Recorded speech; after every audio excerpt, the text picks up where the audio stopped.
Magandang araw sa ating lahat and welcome back to Birds Vlog, etc. Dito sa Birds Vlog, etc. tayo pa and share ng iba't ibang lutuing Pinoy. Bago ang lahat, shoutout muna tayo kay Sir Jerry Planas ng Pilcoyo Beans Ltd Corp. At Ma'am Juliet Victorio ng Santa Maria, Bulacan. At inulutin ngayon ay isa sa pinakapaborito kong ulam. Ito ay ang lengua. Kung gusto mo matutunan paano lutuin ang lengua, panoorin mo lang tong video na to. Tara!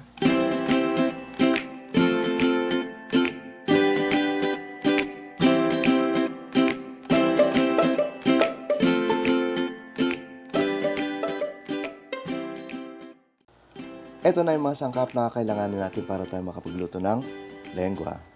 Una, isang buong dila ng baka, isang pirasong chorizo de belbao, hiwang pabilog, 3/4 cup na green peas, 6 na ngipin ng bawang, isang malaking sibuyas, hiwang maliliit, isang cup na button mushroom, 3/4 cup ginadgad na keso, 2 kutsara mantika, isang kutsaritang pamintang durog, isang kutsarang asin, isang paketeng cream of mushroom powder, at 12 tasang tubig. Huwag natin patagalin, simulan natin ang pagluto ng lengua. Unang gagawin natin, tunawin natin ang cream of mushroom powder sa 3 tasang tubig.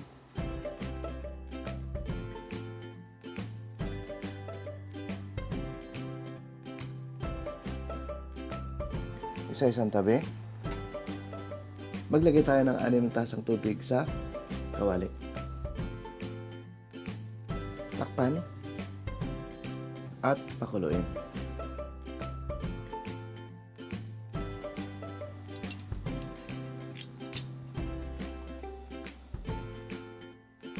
Pagkulo, ilagay na natin kaagad ang dila ng baka. Takpan at pakuluan natin ng 5 minuto.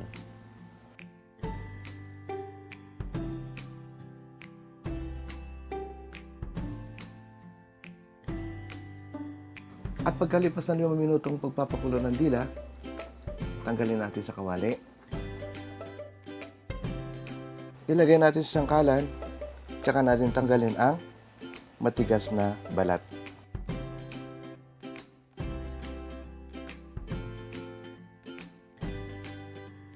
At pagkatapos natin tanggalin ang makapal na balat, isa-isang tabi. Simulan na natin ang paggisa. Una, ilagay natin ang 2 kutsara mantika. Pag mainit na ang mantika, ilagay na natin kaagad ang bawang.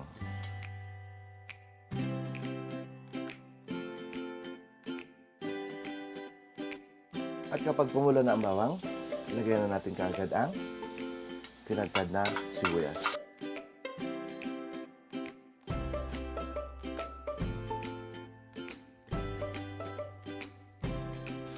At kapag nalanta ang sibuyas, sabawan na natin ng 2 tasang tubig.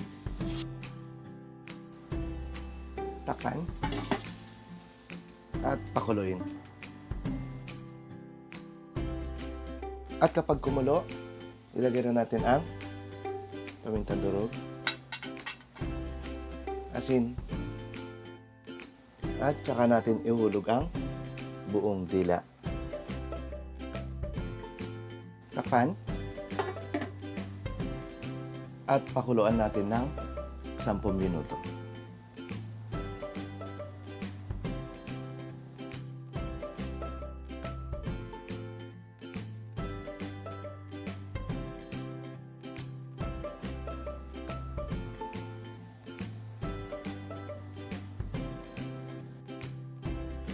At pagkalipas ng 10 minutong pagpapakulo, hanguin ang dila.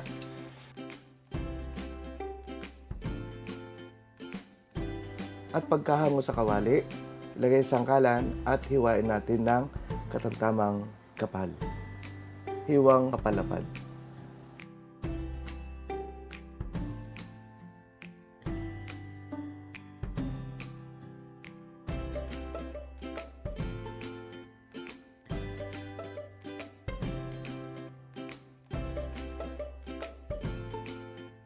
At pagkahiwa, isa-isang tabi.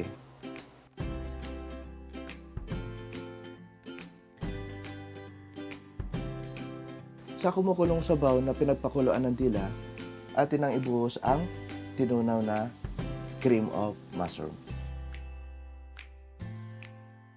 At pagkabuhos, atin nang hahalo-haluin hanggang sa kumulo at magpantay ang lapot ng sabaw.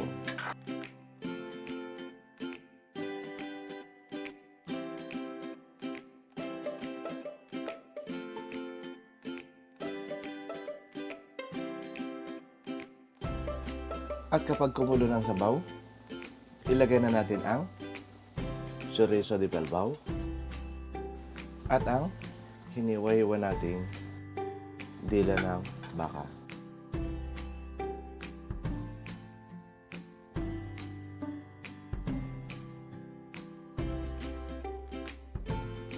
Tapos dagdagan po natin ng isang tasang tubig.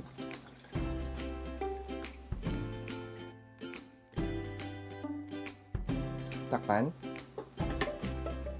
at pakuloyin.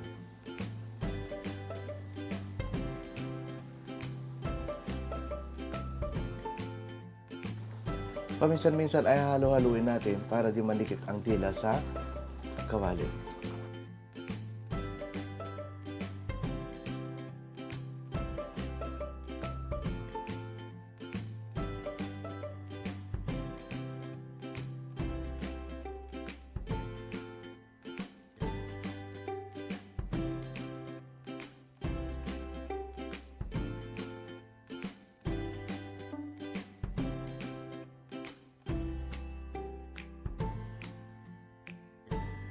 Kapag natuyan ng sabaw at di pa malambot ang dila, magdagdag ulit tayo ng isang tasang tubig.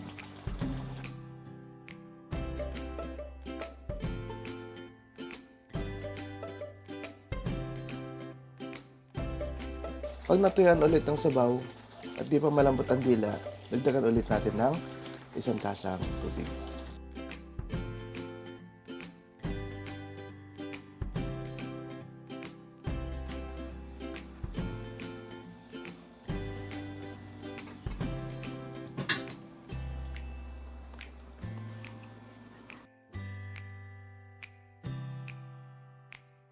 Pag medyo malambot na ang dila, ilagay na natin ang green peas at button mushroom. Tsaka natin dagdagan ng isang tasang tubig.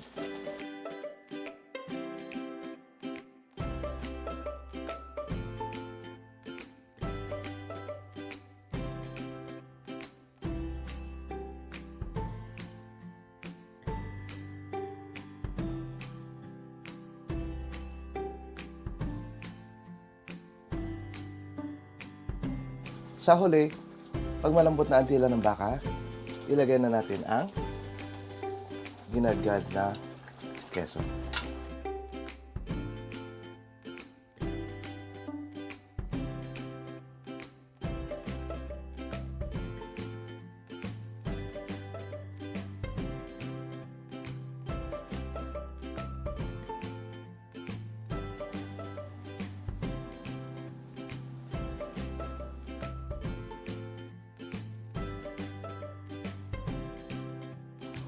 Sa huli, tikman at iayon na lang sa inyong panlasa ang timpla. Luto na ang ating lengua. Kain na po tayo.